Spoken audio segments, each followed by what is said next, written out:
vamos a comenzar una nueva serie en el libro de Apocalipsis, capítulo 14.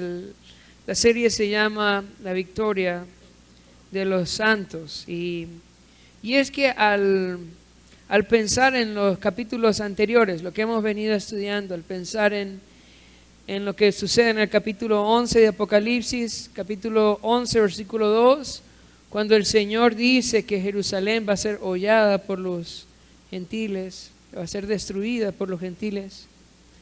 Y vemos en el capítulo 12 cuando Satanás persigue a la mujer que simboliza a Israel. Y cuando vemos en el capítulo 13 también que el anticristo y el falso profeta gobiernan sobre las naciones, de pronto surge en nuestra mente una pregunta: ¿realmente el Señor va a salvar al pueblo de Israel? ¿Realmente Él lo va a restaurar? Después de tanta destrucción, persecución, después del control del anticristo, ¿realmente hay esperanza para el pueblo de Israel? Y bueno, de eso habla el capítulo 14 y la respuesta es sí. Dios, a pesar de todo lo que va a pasar al pueblo de Israel en este tiempo, Él tiene un plan de restauración, de bendición para Israel. Vamos a ir a Apocalipsis capítulo 14 y el día de hoy vamos a estar estudiando el versículo 1 al versículo 5.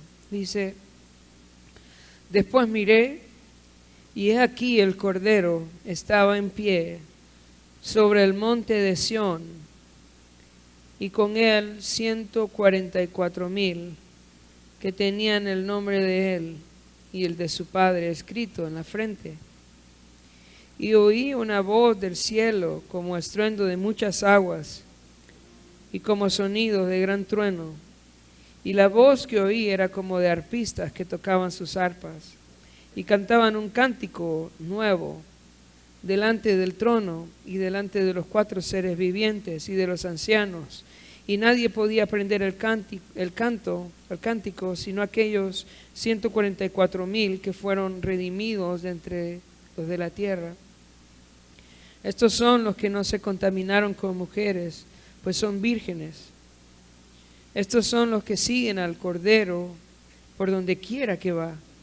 Estos fueron redimidos de entre los hombres como primicias para Dios y para el Cordero. Y en sus bocas no fue hallada mentira, pues son sin mancha delante del trono de Dios. A pesar de la persecución que va a recibir Israel al final de los tiempos, a pesar del control que va a ejercer el anticristo y el falso profeta, el Señor le muestra a Juan que al final de la historia el Señor va a estar de pie en el monte de Sión. Eso es lo que dice el versículo 1. Después miré, ¿después de qué? De todo esto, de toda esta persecución que hay contra el pueblo de Dios al final de los tiempos.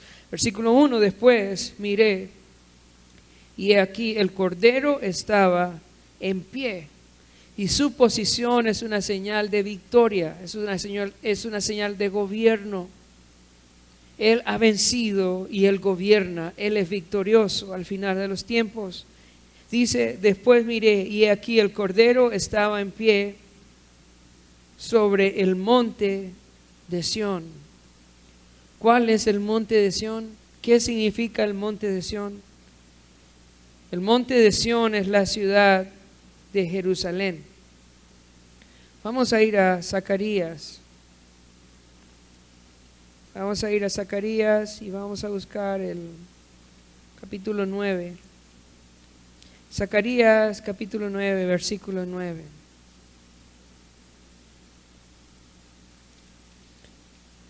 Zacarías queda justo antes de Malaquías.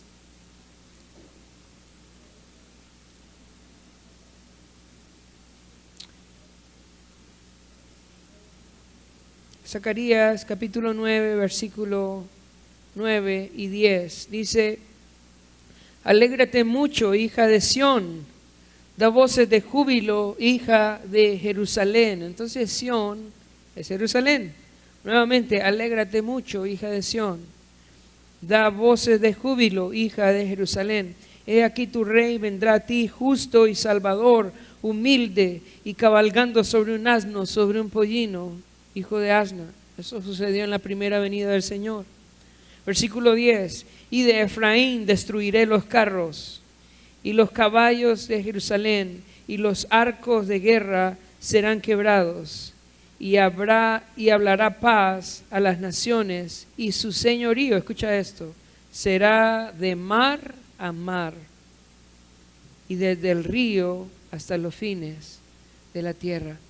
Al final de los tiempos el Señor va a ejercer su gobierno desde el monte de Sión, desde la ciudad de Jerusalén. Jerusalén, aunque va a ser destruida en la tribulación, va a ser perseguida, al final de los tiempos Dios la va a restaurar y va a gobernar en ella. El Señor está en pie. Y eso es lo que vemos en el capítulo 14, versículo 1. Quiero que pienses un momento cómo ha sido Israel con el Señor. Israel rechazó a Jesucristo como su Mesías. Y aún hasta el día de hoy sigue endurecido, sigue despreciando el nombre de Cristo.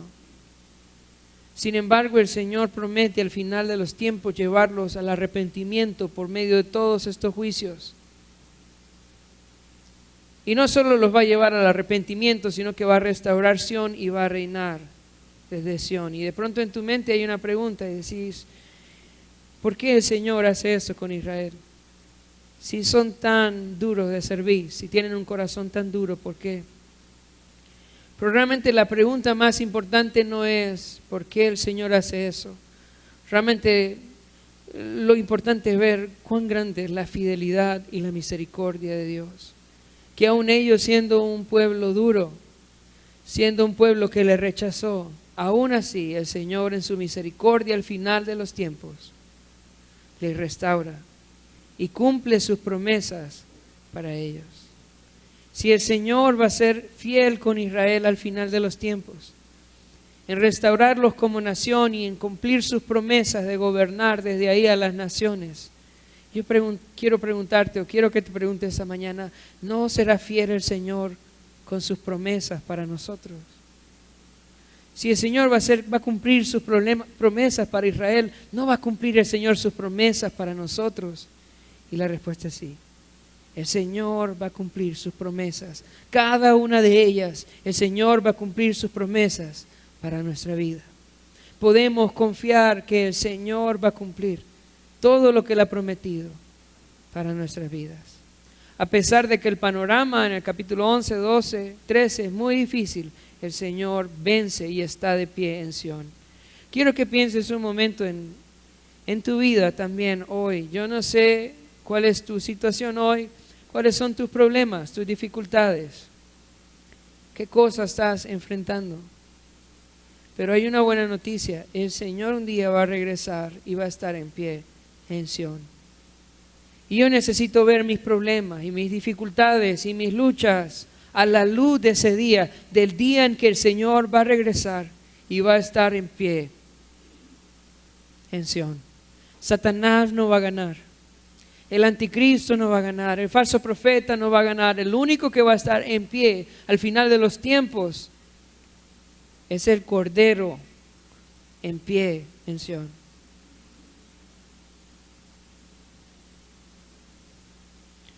Ahora dice acá, capítulo 14, versículo 1, después miré y aquí el Cordero estaba en pie sobre el monte de Sión.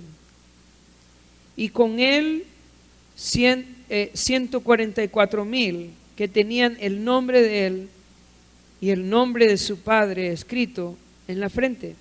Estos 144,000 son los mismos que se mencionan en el capítulo 7 del Apocalipsis. Ellos fueron sellados justo a la mitad del Apocalipsis, antes de que empezara capítulo 11, 12 y 13. Al comienzo de la persecución de Israel, antes de comenzar todo esto, el Señor selló a estos 144,000. Y ahora los vemos al final de la historia con el Cordero, todos ellos Los 144,000 que empezaron en la tribulación, que fueron sellados al comienzo de la tribulación de esos 3 años y medio, los vemos de pie con el Cordero también al final de la historia, reinando con Él. Y honestamente yo no creo que la iglesia son estos 144,000. Nosotros no somos los 144,000. En el capítulo 7 la Biblia dice acá en el libro de Apocalipsis que son judíos, 12,000 de cada tribu. Y estos pasaron por la tribulación y ahora están victoriosos al final de los tiempos. El Señor los guardó, los protegió en medio de la persecución, los cuidó, proveyó para ellos y ellos están al final de los tiempos victoriosos con Él. El Señor los guardó. No dice que quedaron 143,000. No dice que quedaron 141,000. Quedaron 144,000, o sea que no se perdió ni uno. Y la verdad es que si usted es un hijo de Dios, si ha sido sellado con el Espíritu Santo de la promesa, en nosotros no debe quedar duda que nosotros vamos a estar con Él al final de los tiempos también, porque el Señor no pierde a ninguno de sus hijos. No importa qué tan grande sea la tribulación o los problemas que podemos estar pasando hoy. No importa cuánto Satanás nos persiga. Todo aquel que ha sido sellado con el Espíritu Santo de la promesa, un día va a estar con Él. Así que la pregunta es, ¿usted ha sido sellado con el Espíritu de Dios? Esa es la pregunta. ¿Tiene usted el Espíritu Santo en su vida? Él ha puesto su sello, porque si es así no tenga miedo. Usted va a estar con el Señor le va a guardar y le va a llevar hasta el final. Así que esta es una visión de ánimo para el pueblo de Israel, una visión de ánimo para los 144,000, pero también es una visión de ánimo para nosotros. El Señor va a reinar y estará en pie.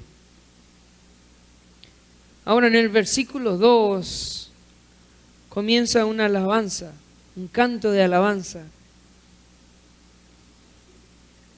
Y algo que es muy recurrente en el Apocalipsis es la alabanza a Dios. La alabanza a Dios. Uno lee el Apocalipsis y hay capítulos que hablan acerca de la alabanza a Dios. Y el futuro para nosotros como hijos de Dios es estar en su presencia alabándole.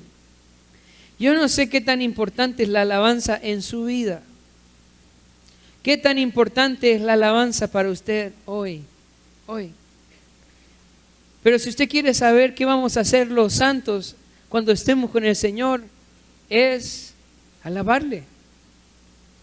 ¿Y desde cuándo tenemos que empezar a alabarle? ¿Desde aquí? Desde ahora. La alabanza es parte de la vida presente de los santos y de la vida futura de los santos también. Nosotros vamos a los cielos con Él. ¿Para qué? Para formar parte de la alabanza. Pronto me dirá esa mañana, pastor, es que usted no sabe cómo canto. Entiendo eso. Pero si usted quiere aprender a cantar, necesita hacerlo. Empezar a hacerlo. Empezar a cantarle al Señor. Esto es una práctica, esto es un ensayo. Nuestra vida aquí es un ensayo de una eternidad adorando al Señor. ¿Y sabe quiénes van a ser los más desafinados allá? Adivine. Los que no le adoraron aquí. Nuestra vida debe ser una vida de adoración a Él. Nosotros no nos reunimos a cantar para esperar a la gente por mientras viene el sermón. No. Nosotros nos reunimos a las 9 o a las 11 o a las 6 juntos para adorar al Señor. Esto es parte del programa, una parte importante. Así que nosotros necesitamos procurar estar unos 15 minutos antes a tiempo para que en la primera canción todos estemos juntos como iglesia adorando al Señor. Esto es parte importante del programa y revela nuestra relación con Dios. ¿Sabes qué es la alabanza? La alabanza es la respuesta ante el amor del Señor? ¿Cómo respondemos ante el amor y la fidelidad de Dios? ¿Sabe cómo respondemos? Con alabanza a Él.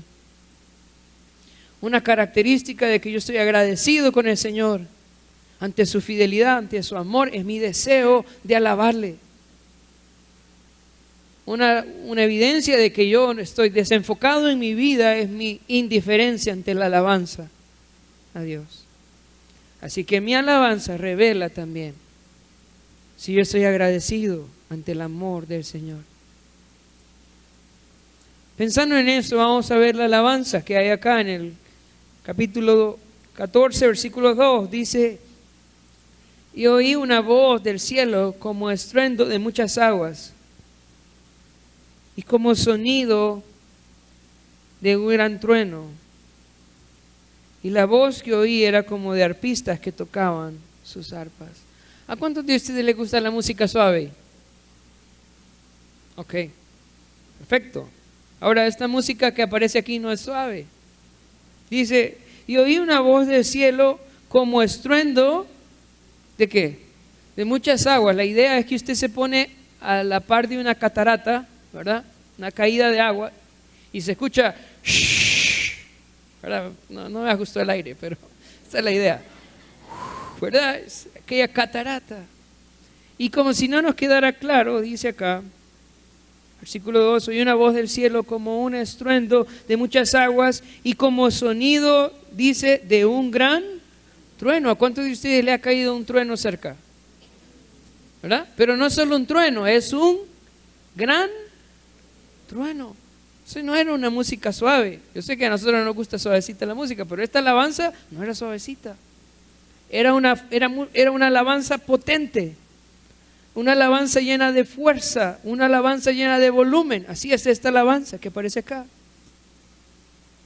Ahora, no solo era una alabanza potente, llena de fuerza, llena de volumen. También dice en el versículo 2, al final: y la voz que oí era como de arpistas que tocaban sus arpas. Entonces, además de ser una alabanza potente, también era una alabanza melódica, una alabanza armónica. Dice que escuchó la voz como de arpistas que tocaban sus arpas. Entonces tenía melodía, tenía armonía. Esa es la idea. El viernes fui a Parada Marte. Como a eso de las 7:30 había una orquesta ensayando. Y cuando empezaron a tocar, llenaron toda la plaza, toda la Parada Marte con su música melódica. La orquesta era algo muy, muy bonito, muy, muy lindo. Algo así. No sé si ensayan todos los viernes, pero ya sabe, ¿no? Por si me dan ganas de oír a los músicos ensayando ahí. Entonces, una música fuerte, una música melódica, pero también una música lírica. La idea es que tiene letra. Versículo 3 dice: y cantaban un cántico nuevo delante del trono y delante de los 4 seres vivientes y de los ancianos.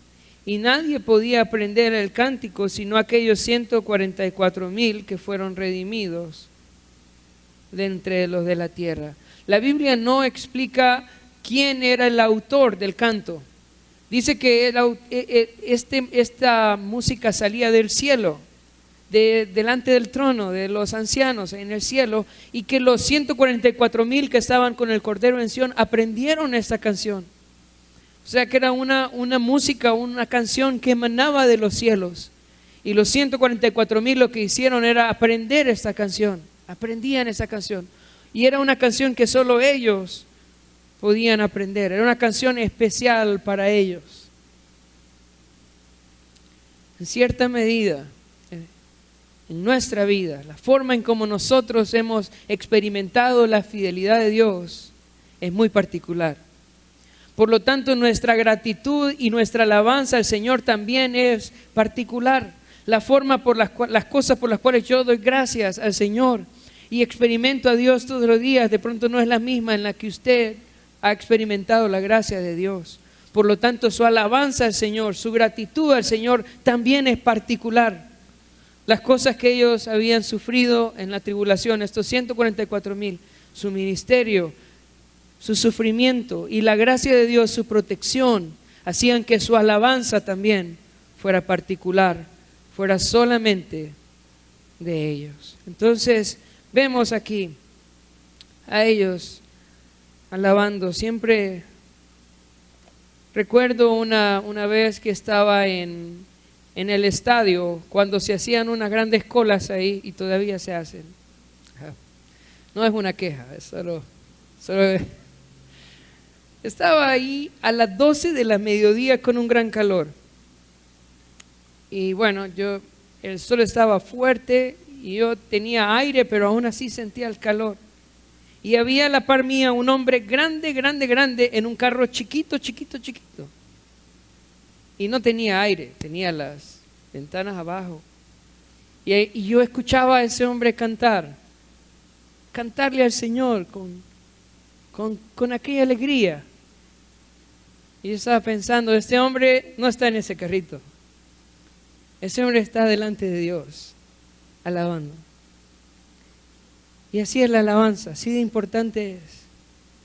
Es que nos saca de nuestro ambiente aquí y nos lleva a la presencia de Dios, a meditar en su amor, en su gloria. Necesitamos revisar nuestra vida de alabanza, si realmente estamos adorando a Dios, alabándole a Él. Ahora vamos a estudiar el versículo 4 y 5, que describe el carácter de los santos. Dice: estos son los que no se contaminaron con mujeres. Hablando de los 144,000, estos no se contaminaron con mujeres, pues son vírgenes. Estos son los que siguen al Cordero por donde quiera que va. Estos fueron redimidos entre los hombres como primicias para Dios y para el Cordero. Y en sus bocas no fue hallada mentira, pues son sin mancha delante del trono de Dios. Entonces estos versículos en el 4 y 5, Juan describe cómo era el carácter de estos 144,000, pero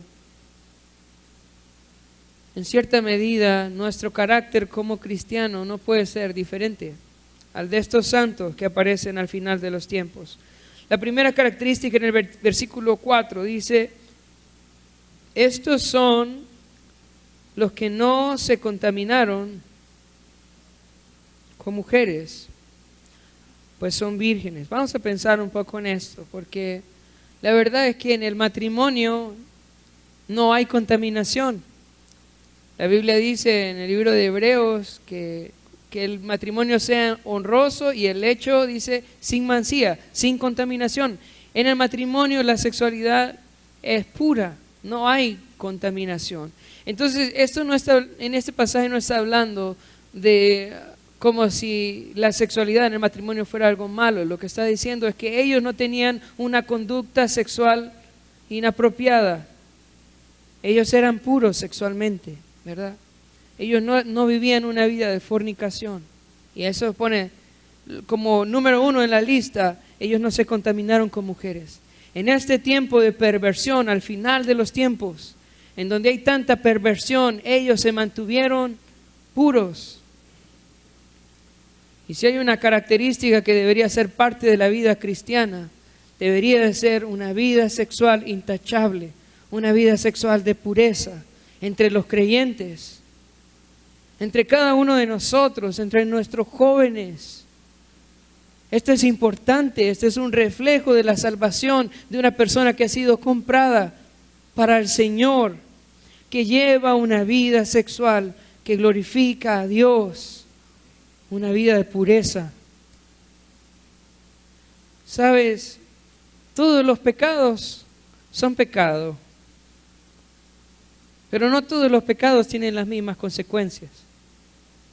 Y si hay algo que destruye una vida, una familia, que destruye la iglesia, que destruye la sociedad, es la inmoralidad sexual. Cuando no le damos seriedad a guardarnos en esta área, a ser fieles a nuestras esposas y a esperar el matrimonio antes de tener relaciones sexuales. Esto es muy importante. Y el Señor los pone como la primera característica de estos 144,000. Ellos fueron puros sexualmente. Y esta debe ser una característica también de nosotros como hijos de Dios. Debemos ser personas que son sexualmente puras. Ahora también dice que eran vírgenes. Y en Mateo 19:11, vamos a ir a Mateo 19:11.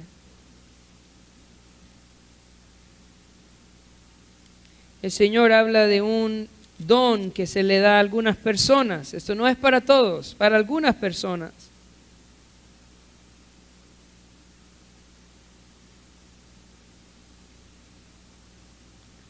Hablando del don de continencia, de poder permanecer solo. Dice Mateo 19:11, entonces Él les dijo, no todos son capaces de recibir esto, el hecho de no tener que casarse, sino aquellos a quienes es dado. Algunas personas Dios les va a dar un don para que no se casen. Pero si Dios no le ha dado ese don, cásese, por favor. En el caso de los 144,000, Dios les había dado este don para no casarse. Era un regalo que Dios les había dado a ellos. ¿Para qué? Para que pudieran predicar en el tiempo de la tribulación. Dedicarse de completo a la obra de Dios, completamente.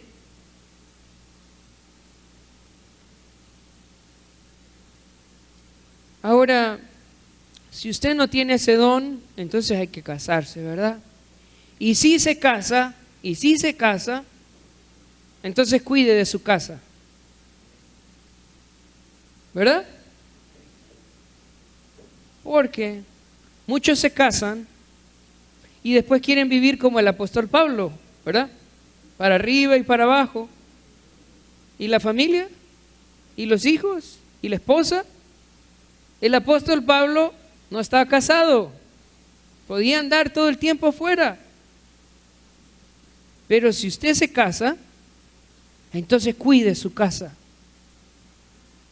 cuide a su esposa, cuide a sus hijos. Este es su primer ministerio. En el caso de estos 144,000, eran vírgenes, no estaban casados y podían dedicarse a la predicación todo el tiempo, ¿verdad? En el tiempo de la tribulación ellos andaban de lugar en lugar predicando todo el tiempo.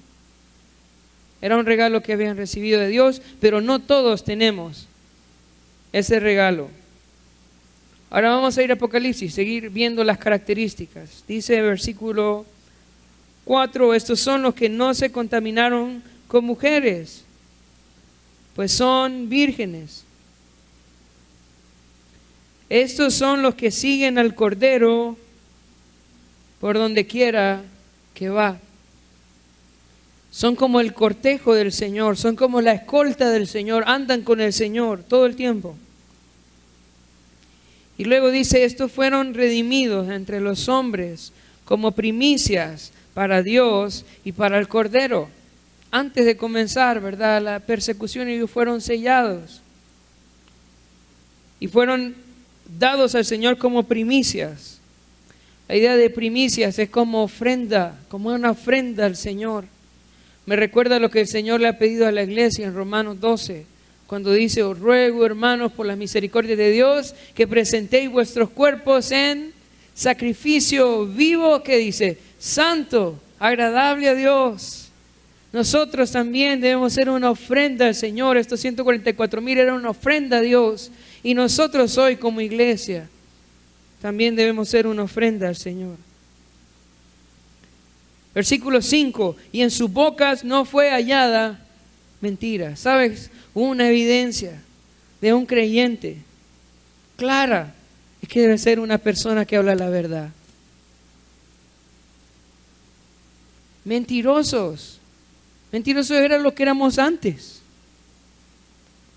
Pero ahora que estamos en Cristo, somos llamados a hablar la verdad. Si hay algo que se espera del creyente, es que diga la verdad. Y la verdad viene del Evangelio, viene de la palabra de Dios, viene de una relación con Dios. Ser personas que hablan la verdad, que viven la verdad, que conocen la verdad. La iglesia es el baluarte de la verdad. Cada uno de nosotros debería de conocernos la gente como personas que hablan la verdad. No como hipócritas, sino como personas verdaderas, sinceras, personas de verdad. Y por último dice, versículo 5, y en sus bocas no fue hallada mentira, pues son sin mancha. La verdad es que el versículo termina ahí. En los textos más antiguos no aparece delante del trono de Dios. Termina ahí. Pues son sin mancha. Y la idea es que viven una vida santa. Este es el carácter de los 144,000 y yo quiero decirles que este es el carácter que también el Señor espera de los suyos aquí, ahora. Esa es la conducta que el Señor espera de nosotros como hijos de Dios. Si usted es una persona que conoce a Jesús, que ha entregado su vida a Jesús, así debe ser su carácter. Para terminar, tengo algunas cosas que quisiera que podamos llevar en nuestra mente. Versículo 14 dice que vio al Cordero que estaba en pie. Y esto debe ser algo que nos anime a perseverar, a seguir hasta el final, a luchar, porque el Señor va a regresar y Él va a estar en pie. Satanás no va a vencer, el Señor es el victorioso y eso debe de llevarnos, debemos de tenerlo en la mente. El Señor está en pie en Sión. Debemos de abrazarnos de esta promesa, el Señor va a regresar y va a gobernar. Él es el vencedor. También quiero que podamos recordar que la alabanza es parte de la vida presente y futura de los santos. La alabanza es parte de la vida presente y futura de los santos. ¿Sabes? En la iglesia tenemos un coro y Pablito es el director. Y yo siento que cada vez que alguien llega a hacer la prueba, lo pasa. Serio. Así que si usted tiene el deseo, ánimo. Yo he visto a Pablito hacer cantar personas que yo pensé que nunca iban a cantar. Ánimo, puede acercarse Pablito, encargado del coro de la iglesia. Pero bueno, la alabanza es parte de nuestra vida, que podamos todos los días dedicar tiempo para alabar al Señor, porque eso es lo que vamos a hacer en el futuro con Él. La salvación, hermanos, es pura gracia de Dios, es la pura misericordia del Señor. La salvación es un regalo de Dios. Sin embargo, la salvación cuando viene a la vida de la persona debe transformarlo. Si usted es salvo, entonces usted tiene que reflejar este carácter que hemos visto. Si usted realmente ha alcanzado la salvación por la gracia de Dios, entonces también debe haber recibido la transformación de Dios. ¿Ha entregado usted su vida a Jesucristo de verdad? Si realmente usted es una persona que ha entregado su vida a Jesús, entonces usted no puede participar de la inmoralidad sexual. Usted no puede participar de la mentira. Usted no puede participar o llevar una vida que no sea una vida de santidad. Necesitamos entender, realmente somos el pueblo de Dios, somos salvos, hemos sido comprados con la sangre de Cristo, entonces tenemos que vivir de esta manera, de una manera que glorifica al Señor, ser una ofrenda agradable a Él. Y si en esta mañana el Señor le ha redarguido de pecado, y usted sabe que está aquí, pero está viviendo una vida de mentira, o una vida de inmoralidad, una vida de desobediencia al Señor, yo quiero animarle esta mañana a arrepentirse. Arrepiéntase hoy. Necesitamos vivir de la manera que el Señor espera de nosotros.